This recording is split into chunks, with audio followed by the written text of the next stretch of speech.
This is a Tillamook cheddar with Leucangium carthusianum, the Oregon black truffle. What? Oh, me? Good? Oh! I'm sorry. Here, no, you have to have this. You have to have this. Oh my God, so good. I'm gonna climb. Holy moly. You just bent your knife. I don't give a shit.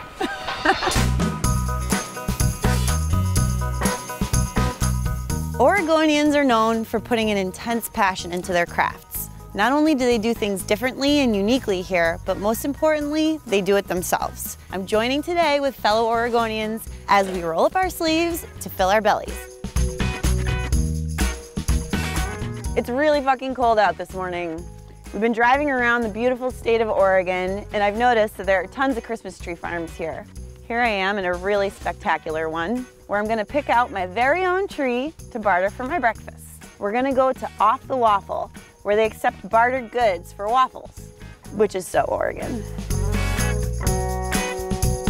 This one's pretty nice. That's a cute one. I like it. I pick my Christmas trees like I pick my men. A little funky, a little fucked up.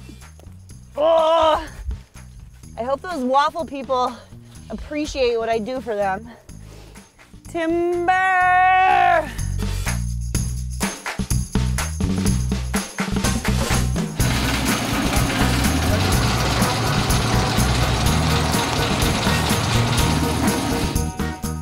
It's like shaking the boogers out of my head. Let's go bring this friggin' tree to its final destination. I have an idea. Okay, perfect. This tree is gonna get me a lot of waffles. It smells so good. I'm making a quick trip to the city of Eugene. It's the second largest in Oregon after Portland. It's a liberal community known for its original hippie population that encourages bartering over cash. It's the perfect fit for a place like Off the Waffle, where I can meet the co-owner and trade my Christmas tree for some waffle goodness.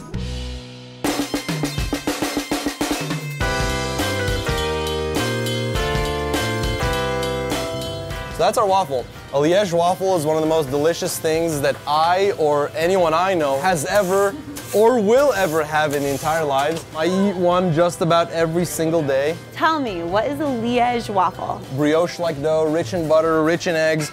We put the specialized sugar in there. It's these little chunks of pearl sugar. So as it's rising, those little sugar nibs kind of like semi-melt out. Okay. And create these little pockets of sugary goodness in the dough. Once it's fully risen, we bake it in our cast iron waffle bakers. That dough looks amazing. Thank you. You look amazing too. We bake them in this iron for 3 minutes, and there you go. So now we wait. I don't know why, but I have a hunch about you. You seem like you're going to be a really good waffle maker. In fact, once you're done with this gig, if you want to apply for a job with us, I would definitely consider your application pretty seriously. Oh, sweet. Open up that iron. You can just stick it right through, and then you can pick it on up, and you can just... God, she's a natural, guys. This is amazing. Smell each one. Quality control. Yep. I would like to work here. This might be my calling. Finally, I found it. I heard that you guys barter. Often we will barter if what you have to bring is of value to us. Eugene is a very barter-friendly community, and as budding entrepreneurs, we didn't have a whole ton of cash to put down on our initial business, so we wanted to find ways to get people in the door and at the same time be able to create transactions without that money that we had. So bartering was always perfect for us. Each waffle is kind of its own character that brings in its own crowd. Could you base a waffle on me? We could today. All right. Let's do it. And now we can decide on what you'd like to prepare. So, well, the first thing I see that I love is that brie cheese back there. I would recommend melting that on top of something. Okay. Usually brie goes really well with sweet fruits, so maybe like apple or pear. That's kind of what I would go with. Yeah, some brie, some apples. Let's put bacon on it for sure. We'll need to put it in the oven just to get it all crispy. Wow, you're pretty good at this, I gotta say. I know, I learned from the Yeah, you best. forgot to core your apple. Oops. That's the only mistake that you made, but... How about that? That's totally fine. Done and done. The bite marks make it really attractive, I think. Thank you. What we're gonna do now is we're gonna make a goat and headlights while we're waiting for that bacon. Okay. The goat and headlights is probably one of our most popular waffles I'll start by putting a couple eggs on the griddle. Yeah, we're goat cheesing it up, otherwise known as chèvre. If you want to sound really fancy about it. Chèvre. Chèvre, you said it right. Chèvre? Yeah. We're speaking the same language, the language of waffle. I would say your bacon is ready, yeah. And then just put the brie right on top of that, and then just stick it back in the oven for about a minute just for that brie to melt. Check it out, guys. Oh my God, that is cooked to perfection. That's amazing. Piece of cake. Piece of waffle. All right, does that look good? Well, what are we gonna call this? This is the Gabinator? Gabinator. It's a horrible name. So in order to finish up our goat in headlights, what we need is a little bit of olive oil on there. That's perfect. Okay. The only thing we have left to do is get some basil on there. Basil? I never thought basil would go with this, but I trust you. You gotta trust me. Oh, that's gorgeous. So that is a goat in headlights, and these are the headlights, the goat cheese is under. And this is the grass that the goat eats. Oh my God, I never thought of that. We need you on the crew, I'm telling you. I think we probably should make a sweet waffle. That's gonna be Walter the Incredible. We can go ahead and whip cream this guy up. Do you make your own whipped cream? Yep. Can I try it? I wanna make sure it's safe. Yeah, totally. You gotta go like this. All right. That's really good. You wanna try? Yeah, sure.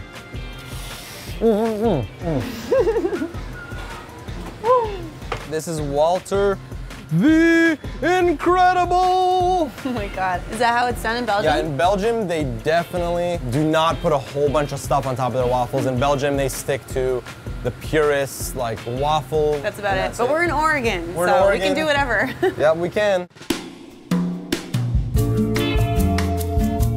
The original, look how fluffy it is on the inside. I'm so excited. Notice the crisp to fluff ratio. That's what I'm saying. If you get that ratio just right, then what you get is a pretty heavenly experience. Do you ever get sick of waffles? No. I mean, waffles are all about making your dreams come true right in front of your eyes. I think you should really go for the one I made. Bite into this, because this is your creation. This came from the depths of your heart, and now you can take that back to the depths of your stomach. I like how you just picked it up and just, yeah, no shame. That's how you eat this. That's how you eat it, and that's perfect. And you're perfect just the way you are. Thank you. Yep, just like that. That's what waffles are all about. It's so good. I love brie cheese. Can I take a bite? What do you think about that? I'm gonna have to run that as a special. Okay. Maybe for a few days. I would be honored. So here we have the goat in headlights. Okay. Best thing about our eggs is the oozing yolk. That yolk just flows in through the avocado and then hits the goat cheese, and it's all over the waffle. Yeah, I'm just in waffle bliss. This one is amazing. It doesn't get any better. These waffles are so good. I have to repay you somehow. I have a surprise for you. I'm curious. Chill out, I'll be right back. I'm chilling.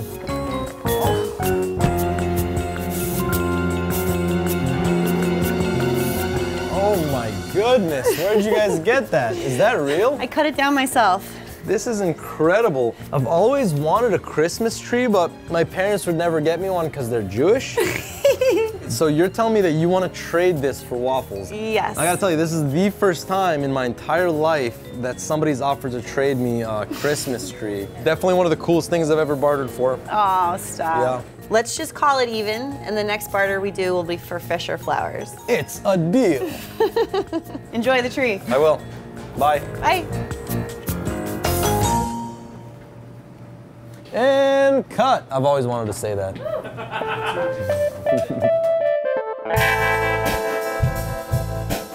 Along with bartering, another Oregonian pastime is foraging. So I'm on my way to meet up with a full-time forager who specializes in unearthing an Oregon delicacy, the truffle. Only 30 years ago, truffles were discovered in Oregon, but since then, they've had a hard time living up to their Italian counterparts. Now that they fetch up to $500 a pound, people are starting to recognize the Oregon truffle. I don't know a damn thing about truffle hunting, but I do hear that we have an expert that we're gonna meet, and that he has a dog, so I'm in. Here they are. So excited. Hi, Dutzer. Oh, look at you. Who are these people? He's a real truffle dog. You Because of the increasing value of truffles, foraging grounds are highly contested among truffle hunters. Toby has insisted that we follow him to an undisclosed location. It's deep in the coastal mountains, and there we can start our hunt. Sweet. We've arrived. I'm gonna show you some shit. I am so excited, you have no idea. Yip, yip. Oh, he's a good boy. So this is a super secret spot. I will never tell a soul.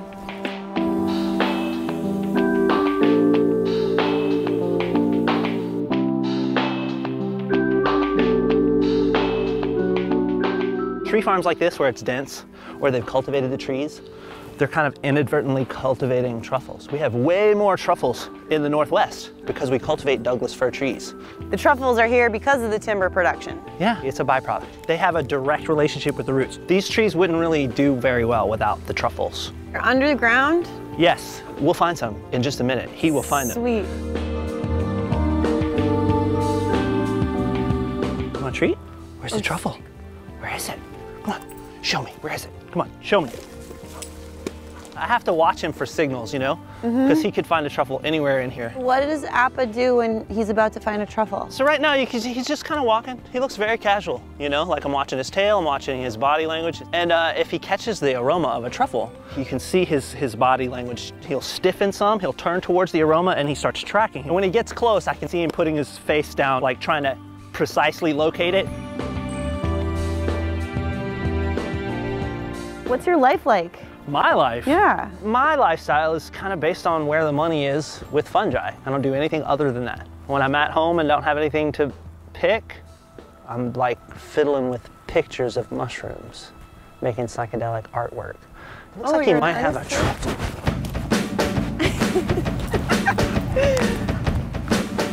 Oh, hey, sit. Good boy, good boy. Oh, there is a truffle there. Woo! So look, he just pawed right here, and the truffle's still in the ground, right at the top. Should I just like go like this? Yeah. Oh, look at that. Oh, it's pretty big. I mean, that's about an ounce. The truffles that we get are not uniformly in good shape. Some insects have damaged it. So this one's cool. It has some use, but it's not very pretty. I probably won't be able to sell it unless I trim the heck out of it, but. Do you want to go find another one? Yeah, there's plenty here. We just need to go look some more. But it's exciting to find one, you know, Yeah, right? totally. I'm excited. I mean, I've truffled a lot, but it's exciting. Yeah, we're gonna find another truffle though. Come on. Hey, wait. Come here. Good boy. He was focused here. Oh, look. Is that one? Yeah, that's a white truffle. Oh, that one smells good. You like that shit, huh? It smells like perfumey, but like fruity. Wow, I'm hooked. I want to be a truffleophagus. These are truffles that I harvested elsewhere.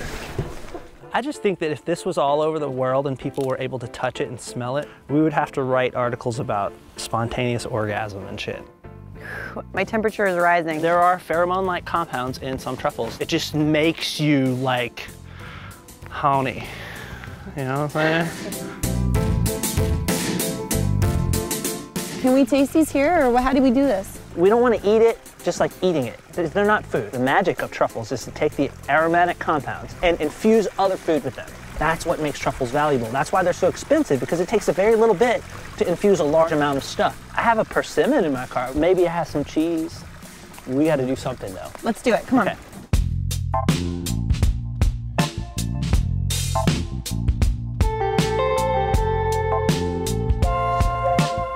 Oh, this is gonna be good. Oregon brown truffle on a ripe pear. I'm gonna do it too.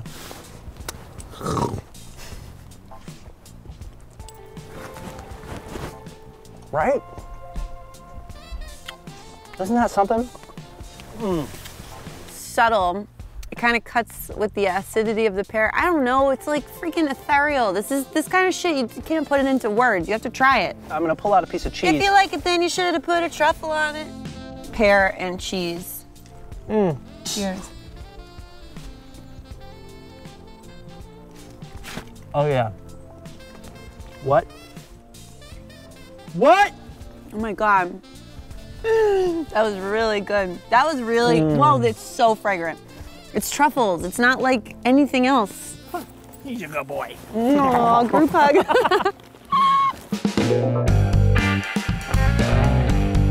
Foraging in Oregon is not only good business for harvesters, but also for restaurant owners. I'm heading to Florence. It's a small coastal town on the Suislot Inlet. Here, I will meet the owner of Homegrown Public House. She's made a name for herself by foraging her own ingredients and serving them to her customers. We're meeting her at her favorite foraging spot to pick our dinner. Hey, how's it going? Good. All right, let's do the mushrooms. All right, sounds good. All right. So let's go get some yellowfoots. The cool thing about yellowfoot is they flower in huge clusters that blanket the ground. So here's some yellowfoot right here. Oh, all right. Oh, they look kind of like chanterelles. They're like chanterelles, but they give off more liquid when you cook them. They have a nice flavor. They're good for like pastas and gravies and stuff. They smell like a little bit like vanilla. Yeah, they're a cool texture. You know what I'm thinking? Do it. Graze on some yellowfoot. You're like a baby deer. It doesn't taste that good. Let's get some in the bucket. Don't eat them raw. Check this out. That's a big boy.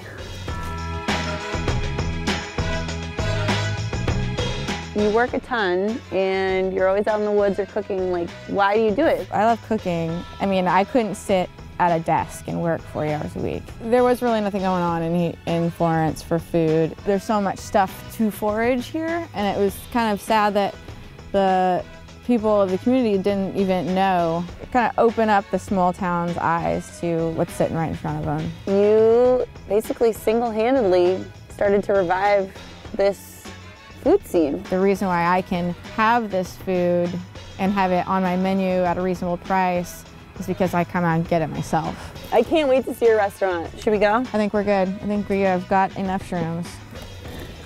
I feel like I'm being like reborn here. Coming out of here. Yeah, I'm coming out of the womb of Mother Nature.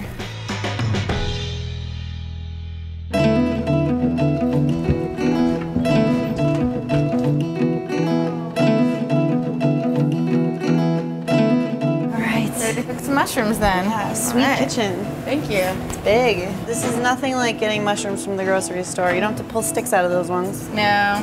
So this is pretty easy. It's just gonna be mushrooms, fennel, shallot, butter. I got some farro and thyme. I'm just gonna do kind of like a simple yellowfoot risotto. So there's only a few ingredients in this dish. Is that typical? Oh, I'm like definitely minimalist when it comes to ingredients because I just like to use unprocessed food, just whole stuff. All the mushrooms on the menu are foraged. All the time? Yeah, all the time. Sweet. I don't buy any mushrooms from the store. Cool. So yeah. 100% mushrooms? 100% of mushrooms, foraged. So that's done. And so I like mushrooms and hazelnuts together. That's hazelnut I add. It's like a hazelnut pesto. So that's done. Delicious. To the bar? Let's do it.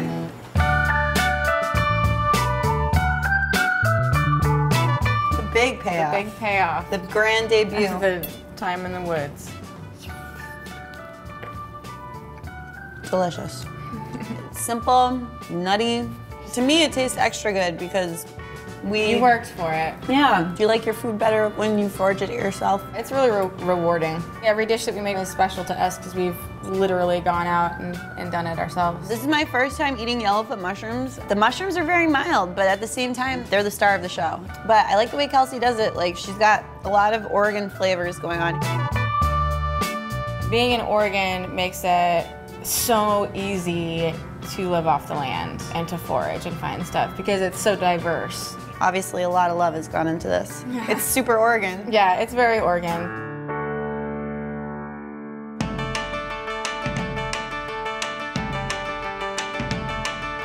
I'm lucky to have explored so much of my new state. I've not only discovered tons about Oregon, but also about myself through these adventures. Here we go! The rush of my first zoo bomb, the taste of bone marrow ice cream, the caress of soft vegan flesh, the freezing cold current of the Deschutes River, the mouthfeel of nitrogen-tapped cold brew coffee. Oh my God, it's so good. The unique texture of fresh foraged seaweed, the bouquet of the newly pressed Pinot. As the sun sets on my travels, I'm finally beginning to feel like I belong. You gotta get down, you gotta meet, you gotta hug, you gotta communicate. The people are tapped into a sense of responsibility to the land and to each other that's reflected in their abundant cuisine. I've been profoundly moved by the people here. Their innovation and passion dedicates them to their craft. The result of their ingenuity is a food scene that is unmatched in its ability to surprise and delight. Oh my gosh, come here, Krabby! I feel so welcome here. I'm blessed to call Oregon my home.